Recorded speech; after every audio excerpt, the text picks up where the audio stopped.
നമസ്കാരം. തൃശ്ശൂരിൽ എങ്ങനെയാണ് സുരേഷ് ഗോപി ജയിച്ചത് എന്നതിന് മറ്റത്തൂർ നിങ്ങൾക്ക് ചില ഉത്തരങ്ങൾ തരുന്നുണ്ടാകും. കണ്ടല്ലോ, കോൺഗ്രസുകാരുടെ അംഗങ്ങൾ അടപടലം രാജിവെച്ച് BJP ആയി മാറിയിരിക്കുകയാണ്. നേരത്തെ ലോക്സഭാ തെരഞ്ഞെടുപ്പിൽ സുരേഷ് ഗോപിക്ക് വേണ്ടി കൈസഹായം ചെയ്തു കൊടുത്തത് ആരാണെന്ന് ഇനിയെങ്കിലും തലയ്ക്കകത്ത് ആള് താമസമുണ്ടെങ്കിൽ കോൺഗ്രസുകാർക്ക് ചിന്തിക്കാം. സിറ്റിംഗ് വാർഡിൽ 3-ാം സ്ഥാനത്തേക്ക് കോൺഗ്രസ് അധപ്പതിക്കുകയാണ്. അതായത് TN പ്രതാപനായിരുന്നു അവിടുത്തെ സിറ്റിംഗ് MP. വടകരയിൽ നിന്ന് K മുരളീധരനെ തൃശ്ശൂരിലേക്ക് കൊണ്ടുവരികയാണ്. ആ ഡീല് അവിടെ തുടങ്ങുകയാണ്.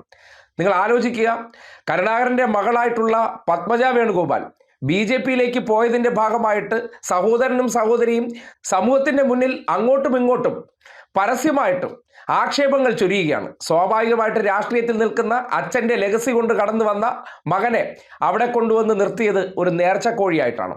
TN പ്രതാപന്റെ സിറ്റിംഗ് സീറ്റിൽ 96,000 വോട്ടിന് വിജയിച്ച കോൺഗ്രസ് 78,000 വോട്ടിന് എങ്ങനെയാണ് BJP വിജയിപ്പിച്ചതെന്ന് മറ്റത്തൂരിലേക്ക് നോക്കിയാൽ മതി.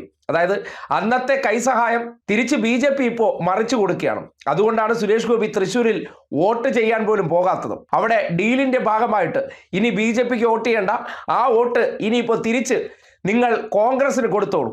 ആ നിലയ്ക്കുള്ള ഡീൽ അന്തർധാരയിലൂടെ നടപ്പാക്കിയെങ്കിലും ഈ പുറമേയുള്ള മനുഷ്യരെ സംബന്ധിക്കുന്നിടത്തോളം, കാര്യം കോൺഗ്രസ്സുകാരാണല്ലോ, അവർക്ക് എവിടെ എങ്ങനെ നിൽക്കണമെന്ന് അറിയത്തില്ല. മറ്റത്തൂരിൽ ഇവർ തമ്മിൽ അധികാരത്തിന്റെ കടിപിടി വന്നുടനെ നേരെ ചാടി BJPയിലേക്ക് പോയി കോൺഗ്രസിന്റെ 8 അംഗങ്ങൾ BJP ആയി അങ്ങ് മാറുകയാണ്.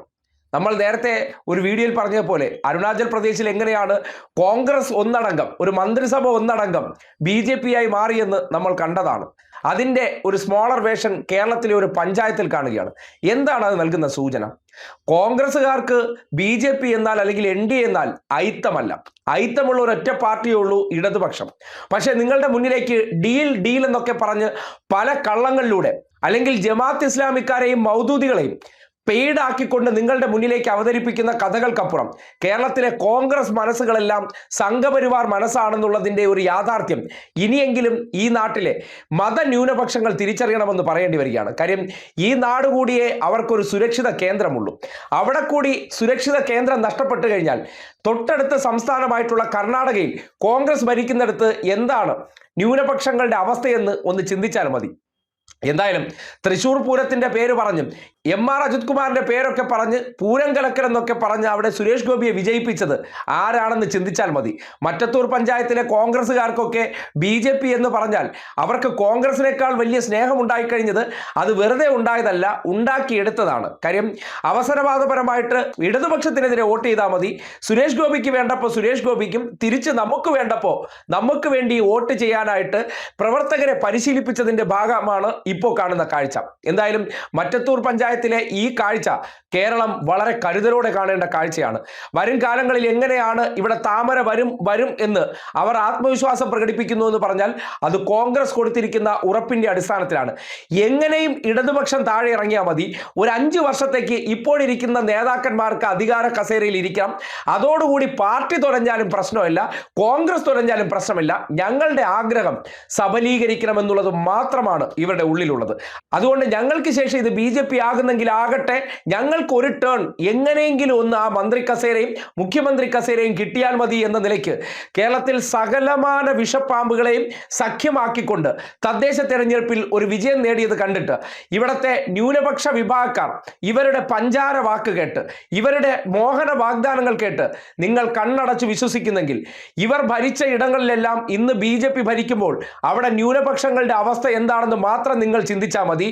ഇവിടെയും സംഘപരിവാർ വളരുന്നത് എങ്ങനെയെന്ന് തലസ്ഥാന നഗരസഭ നിങ്ങൾക്ക് വളരെ കൃത്യമായിട്ടുള്ള കണക്ക് തുറന്നു കാട്ടി തരുന്നുണ്ട്. ഇടതുപക്ഷത്തിന്റെ ഭരണം അട്ടിമറിക്കാൻ BJPയെ നേരത്തെ ലോക്സഭാ തെരഞ്ഞെടുപ്പ് പോലെ തന്നെ ഇപ്പോ വാരിക്കോരി സഹായിച്ചു. ആ സഹായിച്ചതിന്റെ പശ്ചാത്തലത്തിൽ BJP ഒറ്റക്കക്ഷിയായി.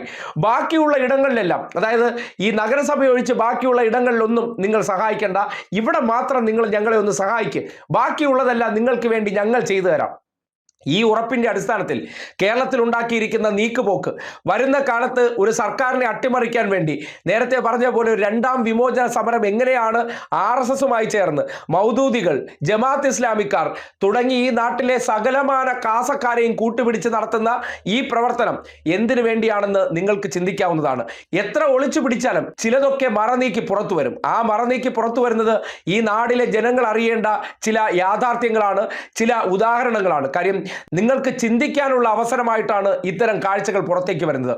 വരും കാലങ്ങളിൽ കോൺഗ്രസ് എങ്ങനെ BJP ആകാൻ പോകുന്നു എന്നതിൻ്റെ നേർസാക്ഷ്യമാണ് മറ്റത്തൂരിൽ കാണുന്നതെന്ന് ഇനിയെങ്കിലും ഈ നാട്ടിലെ മതനിരപേക്ഷവാദികൾ അല്ലെങ്കിൽ മതേതരത്വത്തിൽ വിശ്വസിക്കുന്ന മനുഷ്യർ തിരിച്ചറിയണമെന്നും ന്യൂനപക്ഷ വിഭാഗങ്ങൾ ഇത് കണ്ടിട്ടും മനസ്സിലാക്കിയിട്ടില്ലെങ്കിൽ നിങ്ങൾ ഇനിയും മതം പറഞ്ഞ് രാഷ്ട്രീയ കച്ചവടത്തിന് വരുന്നവരുടെ പിന്നിലേക്ക് പോവുകയാണെങ്കിൽ നിങ്ങളുടെ അവസ്ഥ ഒന്ന് ഉത്തരേന്ത്യയിലേക്കും കർണാടകയിലൊക്കെ കണ്ണോടിക്കുന്നത് നല്ലതായിരിക്കുമെന്നുള്ളൊരു വിനയപൂർവ്വമായിട്ടുള്ള ഉപദേശം മാത്രമേ തരാനുള്ളൂ.